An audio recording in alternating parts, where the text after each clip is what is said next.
Hello, this is Aki. And Lauri from the Rasmus. You're watching Chaos TV.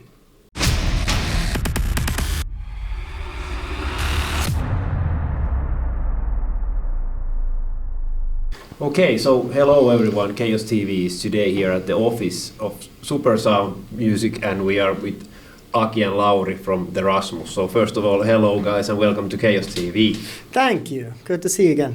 Yeah, it's good to see you. It's been maybe 4 years. No, it's been only few years actually. Okay. 2019 when All we spoke last time. Good to be back. So obviously we have been living in quite interesting times recently. So how has this past year been to you guys? Yeah, it's been tough. You know, we had all these plans, like we had already booked the studio for May last year. We were going to England to record the new album, and all of a sudden Corona hit. We actually played our last concert in Mexico City last year, March. So just before this. Yeah, and we had all started. plans like, okay, now we get ready for the studio, and like we're gonna make this like nice production and everything, and then everything was shut down. And we had to like rethink like how the hell are we gonna do this now, and are we gonna do it, you know? And so we decided like, okay, let's try to work remotely, because I live in Hawaii and Eero, bass player, he lives in Australia. Aki and Pauli live in Finland. The producer, he lives in England. The record label is in Sweden. So it's like Small distance. it's like crazy madness. So we decided like, okay, let's give it a shot. Let's try to work like remotely, and we could only see each other on the screen of the cell phone or a laptop. And it was like, fuck, this sucks so bad, because you know we're used to having that interaction, being in the same room and having that quick reaction to things and like all that energy and all that. So all of a sudden we are like with a bad connection in a different time zone and trying to like write a masterpiece was really tough. Yeah, I think you were like let's not do this. It's not going to be good. And you know, he was recording by himself all the vocals in Hawaii, and we were waiting the new stuff to come from Lauri. He sent us the new vocals, and we were like kind of pushing him to do it. In the beginning you were like, oh no, I'm not going to do this, it's too difficult or something. But then suddenly it came a bit easier, or somehow you got the...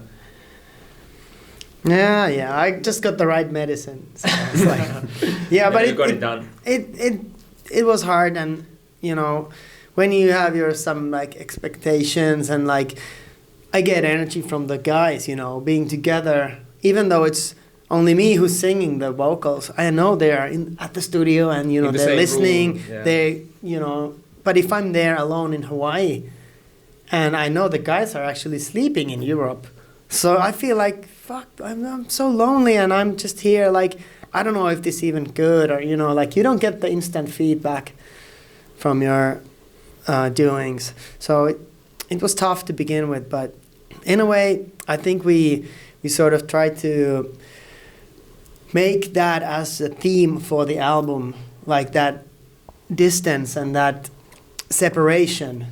And it was, after all, kind of a beautiful and emotional thing to have, because we know each other so well after 25 years playing together, and it's still kind of easy to keep in touch though everybody's away from you, but we were able to pull it together, and we have all been living a very tough year, you know, everybody, every one of us. So it was good inspiration too for our melancholic music. And also we are lucky that we are not brand new band, so we know each other quite well. Yeah. So that made it a bit more easier. I mean, I can't imagine a new band, you know, in this situation, living in different countries. So that was easy for us.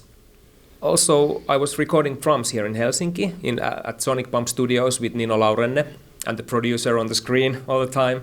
But I kind of enjoyed it. I took it as a challenge to play really good drum track and, you know, show it for the guys because I think I made a really good job in the studio, and I was really proud of it to send it for the guys, and like, yeah, this is the first single drum track, and I think the guys also liked it, and there wasn't any hassle in the studio.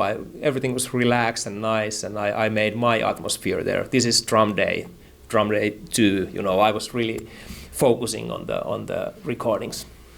Yeah, I had to kind of create myself new habits to get in the zone, get in the feeling. So, because I live in Hawaii, it's quite different. You know, it's sunny, and like people talk about surfing, and you hear reggae music everywhere, and like or just barbecues and parties and then you have Corona all over the world, so it's like kind of mixed. I know, but you know that is not kind of my scene. I like to be there. I love the nature and all that stuff. But when I wanted to work, I actually have a real little workspace, like a tiny room, which I'm renting, and I would go there basically in the middle of the night. So I had my alarm go off at 4 o'clock at night, and when it's still night and I'm still kind of half asleep, and I would wake up and I go there when it's still dark, and like I go to my dark room and start playing, and like in this sort of twilight zone to get in the right mood. And that kind of worked for me, because if I just go first on the beach and do something like that, and I can't write the Rasmus music after that. So I had to like create this atmosphere for myself. But to be honest, I was a little bit worried when I saw his Instagram, like every morning, like 4 a.m. he was walking outside. I was like, oh my God, what is this guy doing? What is he, sick or something? Himself. I was worried. And then he explained that he's been waking up really early and working in the mornings. I was like, okay, well, that's strange, weird dude, but Yeah.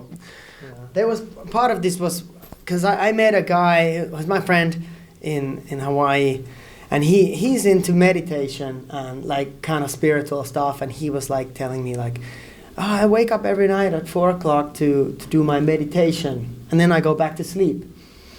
And it's like, okay, this is like how the monks do it, in a monastery or something. Like they wake up like super early, so they can get some like, I gotta try that, and maybe that works with my music or something, And it actually does, because.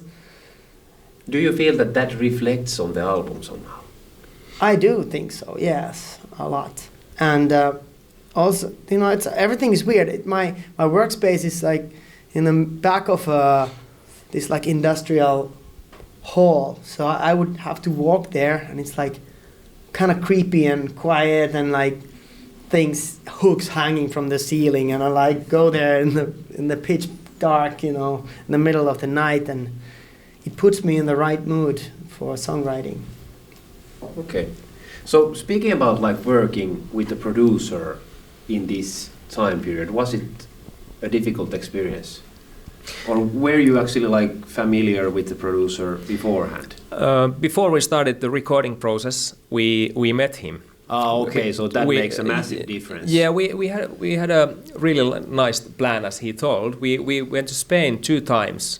First only with the band, and then second time we took the producer with us, so we get to know him pretty well. We also went to sauna together, all naked, and we cooked for him and he cooked for us, and it was kind of like a nice school trip. Yeah, because that means quite a lot in these times, that you actually know the producer and he knows your jokes and knows your personality. Absolutely. Otherwise, it's going to be quite difficult to Absolutely, work. but I think that this guy hates our jokes instead of like them. It's. But he lives in the UK, but he's originally from Denmark.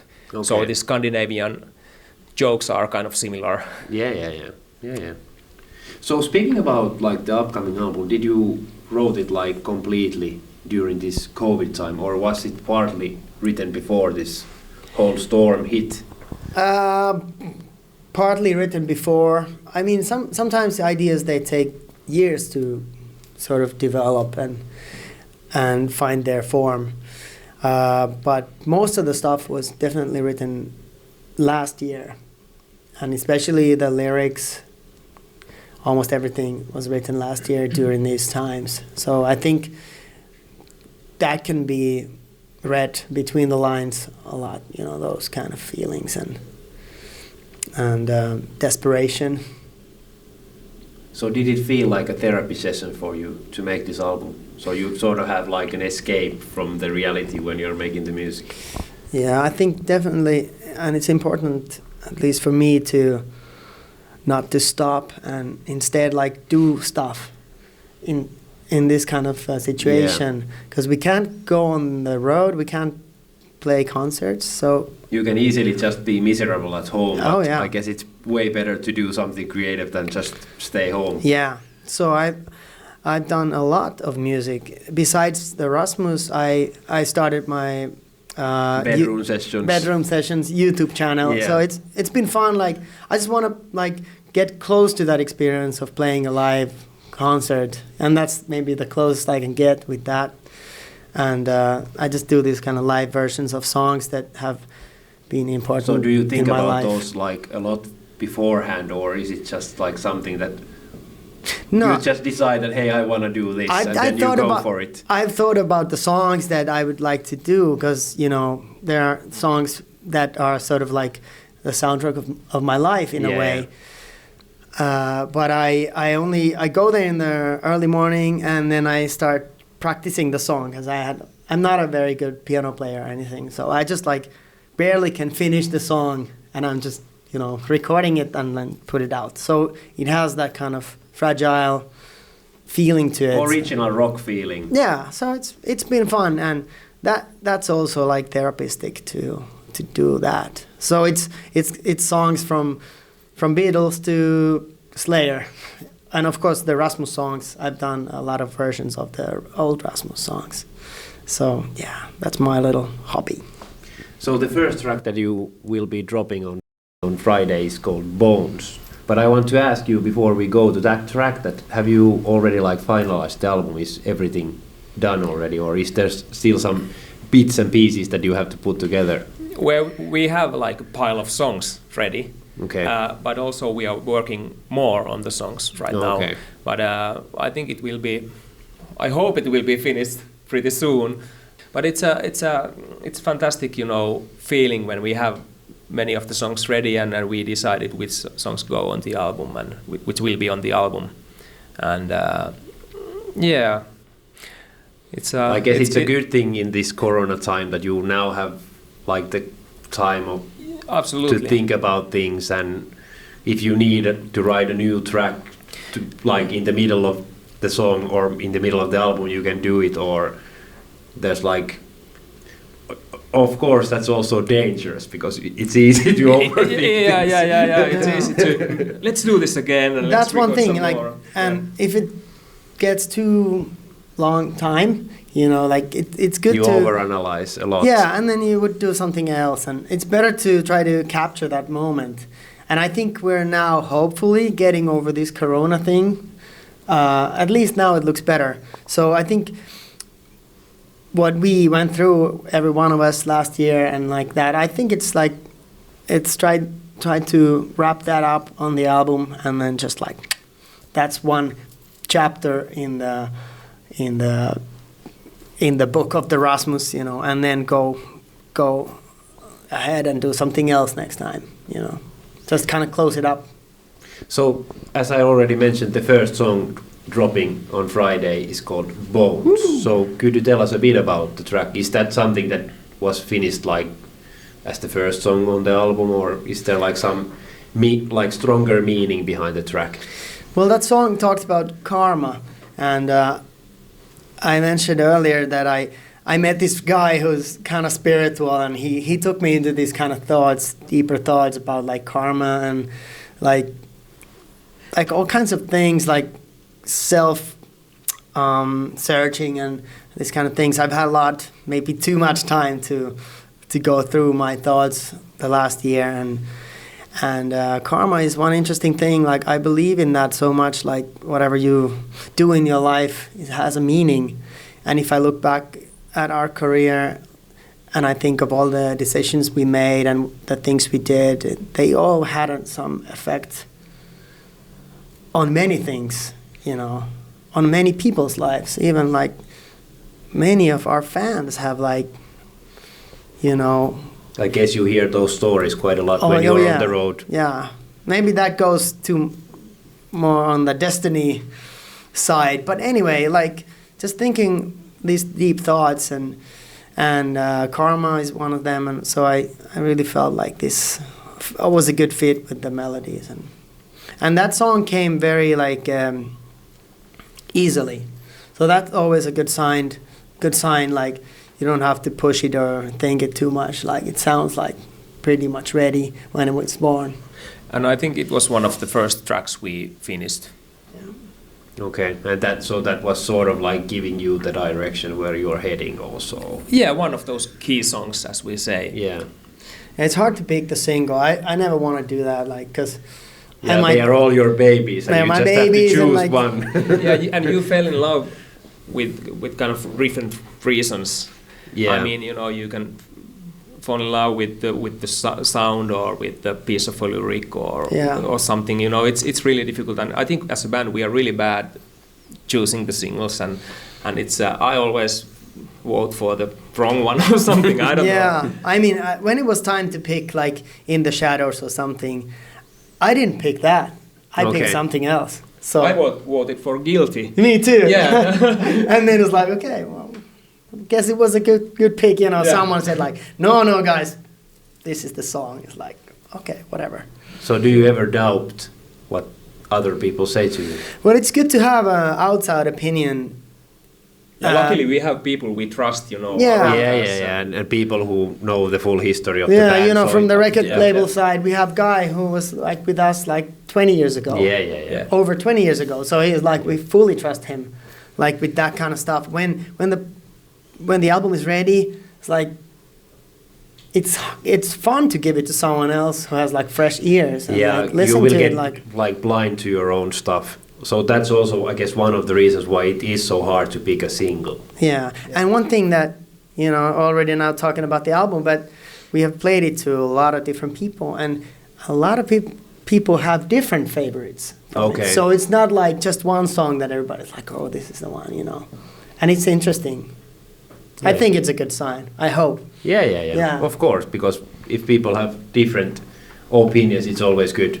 Yeah. Yeah, it's never a good thing if everybody thinks that these same tracks are the best ones. And many bands focus only on the singles or something. I think it's a very positive thing that we have like a variety of songs and people vote their favorites, and it's really like spread out. Yeah, so that make means a strong that the full album is strong. Absolutely.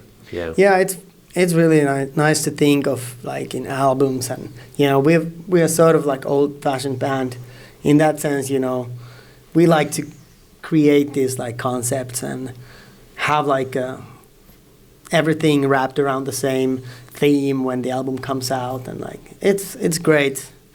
It works, and also it's a nice like a tool to write something, because when you decide, okay, this is gonna be. If, you know, like we had the name of the album, like, which I don't tell now, but we had it like in the quite early stage. So it was good, like we have all these pieces and it's starting to come together in our minds, like what is it about? And then you start writing, then it becomes more meaningful. Yeah, it's good to do like frames or storyboard for the album as well. So we have a title, and then, you know, maybe some pictures there and some demos there, and, you know, like, and then it suddenly we all see it clear, and we have the same vision and the same goal that we are trying to reach. So there is at least a small concept behind the album then. Yes, there is, but I think now we focus on the first track and slowly kind of reveal the album towards the next year when it's time for the release. So obviously the next big thing, hopefully for us all, will be when you are heading out to play a show in August in Seinäjoki Stadion Fest. It's still on the calendar. Yeah, it's still on the calendar, and I'm at least hopeful that it happens in the end. Yeah. So how much are you actually looking forward to getting back on stage again and play a show? Well, I think that's at least for me, that's the the thing why I do this. I really love touring and playing the shows and with these guys. It's amazing feeling. It's something you cannot get anywhere else, and it's just that moment. With all the mistakes and all the fun stuff and all the, it's just amazing. I've been thinking of it a lot daily, like in the past 1 year. Adrenaline junkies getting their adrenaline fix. Yeah, absolutely, and it's also it is like that. I mean, I enjoy it more than talking with journalists. For sure. And it's part of my life, big part of my lifestyle, and I really enjoy it. So I've been missing it, to be honest. The last time we played in Mexico, over a year ago, last gig. So I just realized, like, oh my God, we gotta start practicing soon. That's so true. Yeah. Via Zoom. Yeah, he was actually asking me yesterday, should we go to rehearsal place soon? Yeah, now it's a rare moment. Eero is arriving today, I think, later today, and so we are all in the same country. It was really tough, actually, to get Eero here. He lives in Australia, and they're quite strict, they I are guess. super strict. Like, you get all these letters, like, from everybody, like, why we need him here. It's like they didn't let him go easily. Yeah. It's not only rules, it's laws, what they have. Yeah. So for me, it was pretty easy from Hawaii to here. I just had to fill a lot of forms and have, like, tests done and stuff. But, Eero is coming tonight, so now it's really nice we can come together in a couple of days after he's out of the quarantine and like catch up the news. Yeah, for sure. So obviously, as we already mentioned, there has been like almost year and a half now since proper shows. So if you could now see whatever band playing a show, which band would you like to see first after this pandemic, and why? Do you have something in your mind? Well, we just talked about Red Hot Chili Peppers. Yeah, I was just before that. Yeah. Like, that's one of the bands that have influenced us, especially in the beginning. They always seem to have fun on stage, and Yeah, they I don't sure know. do. I just have a feeling like any band, it doesn't matter. I'm just like we heard that Evanescence are making a big tour. I think this year, Yeah. So I think people are just like so desperately wanting to see some concerts. So you don't even have to be the biggest fan. It's just like, I'm just gonna go there and have fun at the concerts. When the doors are open, it's like people go mad. Yeah, for sure. What about you? Is there some band in your mind? Well, Red Hot Chili Peppers is really good choice because they don't have any backing track. They just feel the music and they play what they want, and they are jamming and one really crazy 100% rock. That's it, yeah. But also I was just watching some clips of Coldplay. I think they really know how to develop and keep the. I mean, they're developing their sound to be like, how do you say it, like tämän päivän taso or like standard. They really create something new all the time, and I think that's one of those bands I would like to see how they do Yellow, which is like band based song, and how they change the set to almost like a DJ set on the stage, and that would be really interesting to see. So I would pick Coldplay. So before we wrap things up, I want to ask you a bit about the future. So how do you see it yourself? Is that first proper tour you're gonna do next year in October? Yeah, we have just released the tour dates, and there will be more dates coming, but it's at the Rasmus.com. You can check the gigs, and it's gonna be a bit of a wait because it's the end of 22. So it's over a year of waiting until the tour is starting. But the reason for that is that because we are traveling from country to another, basically overnight. So it's going to be really tough if we need to have 3 days of quarantine border between restrictions. every gig or something. Yeah. That's basically impossible to do. So we need to wait until things clear up a little bit. We have a lot of fans in Latin America, and unfortunately at the moment the situation is raging there, Brazil and looking really bad. They're having a tough time. I said my wishes, you know, that everything gets better soon. And so, but we have to sort of like push it a little bit further to wait not until lie. it's safe also for the fans. Yeah, because if we say like, okay, we're gonna do it, you know, this year, and then we have to change it, like it's not fair to, you know. And of course we hope to add, you know, a lot of shows more, but let's see how things develop. I really hope that everything is, you know, opening up soon, and you know, we can be free again. Yeah. That's I guess what we are all hoping for. Yeah. So hey guys, thank you a lot for the chat and all the best for the future. Anything you want to say as last words to all the fans worldwide watching this afterwards? Well, we miss you guys a lot, and check out the new song Bones, and there'll be more coming quite soon. Check the Instagram of the Rasmus, therasmus.com. You know, these are the places for gigs and everything, all the information. And stay well, healthy. Woo-hoo. Yeah, see you soon.